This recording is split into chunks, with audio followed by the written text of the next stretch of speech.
Hey, c'est Mystique et aujourd'hui je vous retrouve pour vous présenter le manga Mythical Beast Investigator.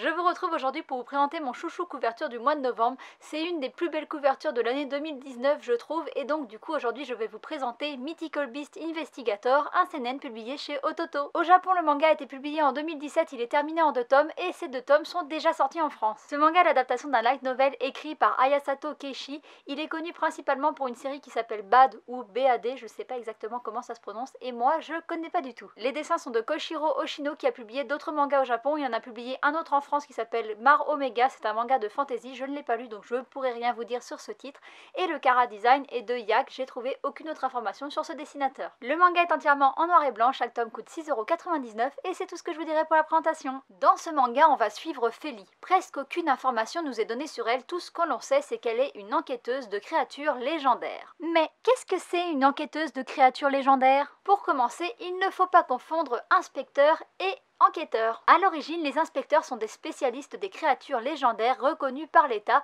qui vont être amenés à mener des enquêtes liées aux créatures légendaires suite à des signalements qui ont été faits par des humains. Ils sont généralement assignés à une région et ils doivent intervenir en cas de souci. Maintenant que je vous ai expliqué ce que faisait l'inspecteur, passons à l'enquêteur. Ils ont fait leur apparition suite à la trop forte demande d'enquête qui a été faite auprès des inspecteurs qui se sont retrouvés surchargés de travail. Généralement recrutés chez des familles de mages ou d'alchimistes, ils n'ont pas la même formation, ils n'ont pas de territoire assigné, mais ils ont les mêmes pouvoirs. Autrement dit, les enquêteurs sont l'équivalent de nos contractuels dans la fonction publique, ils ont le même poste mais ils sont moins bien payés et n'ont pas la sécurité de l'emploi. Feli, qui fait partie de cette deuxième catégorie, va donc aller de ville en ville pour essayer de résoudre des problèmes liés aux créatures légendaires. Bien souvent, elle va tenter de venir en aide aux créatures en prenant une approche douce et en essayant de cerner l'origine du problème qui a été signalé par les humains. Non, parce que autant vous dire que de manière générale, les humains n'ont pas tellement envie d'être compréhensif avec un dragon qui vient de cramer leur baraque. Toujours dans la mesure et la réflexion, elle va résoudre les conflits de manière pacifiste pour que les humains et les créatures puissent vivre en harmonie, ce qui n'est pas du tout évident. Sa manière de trouver les solutions n'est pas forcément celle employée par les inspecteurs ou les autres enquêteurs,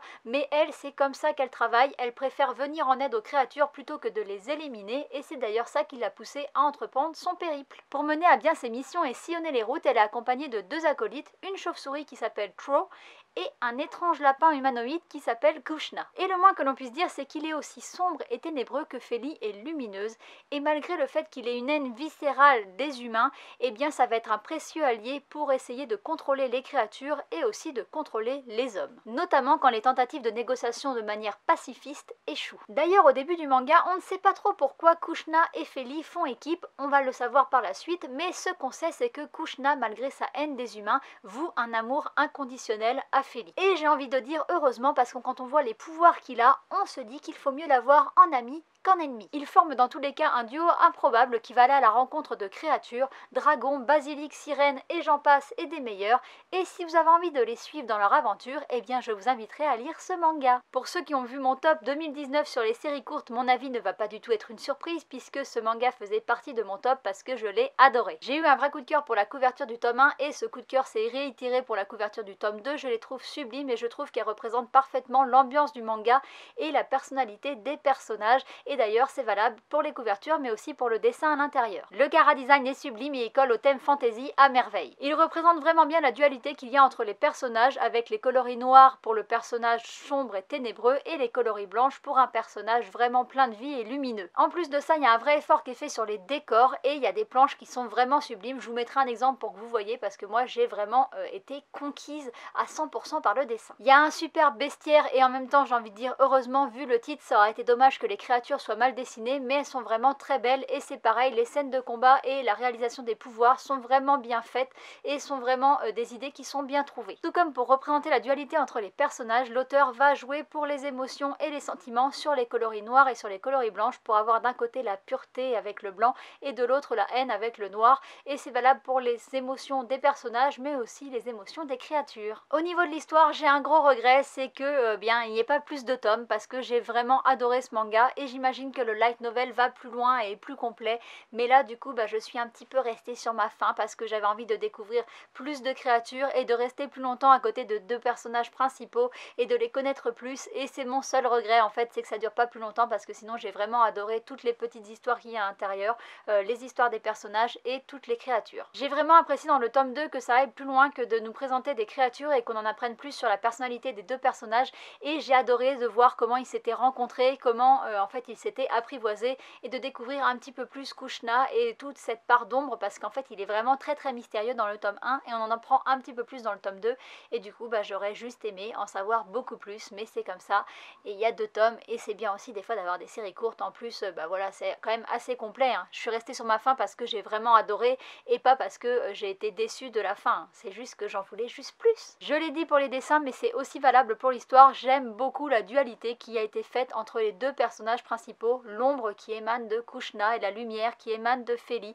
C'est vraiment très intéressant et c'est vraiment super bien exploité, et on voit que Kushna est un personnage hyper torturé et qui a beaucoup de haine en lui, et que Feli à l'inverse est quelqu'un de fondamentalement bon et fondamentalement lumineux. Et cette bonté qui émane de Feli, on la voit parfaitement dans sa quête qui est totalement désintéressée. Elle est noble et humble et elle fait tout en fait pour que les créatures puissent vivre en harmonie avec les humains sans attendre rien en retour. Tout cela me donnerait presque envie de lire le light novel, mais je ne vais pas me voiler la face, je ne le ferai pas parce que je n'ai pas le temps, ou du moins je n'ai pas envie de prendre du temps sur d'autres activités pour lire ce light novel, parce que en fait un light novel c'est plus long à lire qu'un manga, et du coup j'ai pas envie de prendre du temps sur d'autres activités parce que je dois réduire au maximum ma pile à lire. Mais que je le lise ou que je le lise pas, ce light novel, ça veut dire que le manga a quand même titillé ma curiosité et m'a donné envie de lire un light novel, ce qui n'est pas toujours le cas, et du coup ça mérite d'être souligné. Ça veut dire que le manga est assez bien fait et que je me suis vraiment attachée au personnage. Du coup, si comme moi vous êtes fan des créatures fantastiques et mythiques et que vous aimez bien les personnages attachants, je vous recommande fortement cette série. J'espère que je vous aurai donné envie de vous y intéresser parce que ma vidéo est finie et je vous dis à bientôt pour une prochaine. Bye bye.